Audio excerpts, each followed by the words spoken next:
మాకు ఆ హీరోయిన్ వద్దు, ఈ హీరోయిన్ వద్దు అంటూ హీరోను చెప్పడం, అందుకు అనుగుణంగా డైరెక్టర్లు, నిర్మాతలు కూడా హీరోయిన్లను మార్చడం మనం చూస్తూనే ఉంటాం.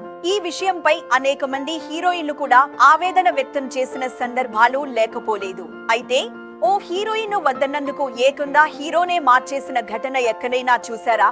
అవును, అలాంటి సంఘటనే సీనియర్ హీరో రాజశేఖర్ కు ఎదురైంది. సినిమాలతో పాటు నిజ జీవితంలోనూ చక్కటి జంట జీవిత రాజశేఖర్ అనేక చిత్రాల్లో హిట్ పేర్ అనిపించుకుని ఆ తరువాత ప్రేమలో పడి పెళ్లి చేసుకుని హాయిగా జీవిస్తున్నారు. వీరిద్దరూ తమిళనాడుకు చెందిన నటులే అయినప్పటికీ తెలుగులో మంచి గుర్తింపు పొందారు.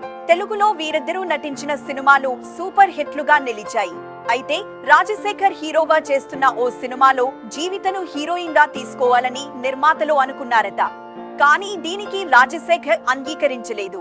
సినిమాలో హీరోయిన్ ది బబ్లీగా, గ్లామరస్ గా ఉండే పాత్ర అని, అలాంటి పాత్రలో హోమ్లీగా ఉండే జీవిత సరిపోదని నిర్మాతలకు రాజశేఖర్ సూచించారట.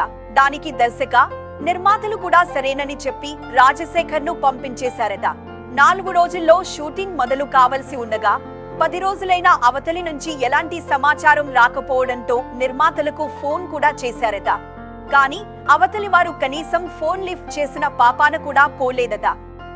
చివరకు సినిమాలో తననే మార్చేశారని, హీరోగా వేరేవారిని తీసుకున్నారని తెలిసి రాజశేఖర్ షాక్ తిన్నారట.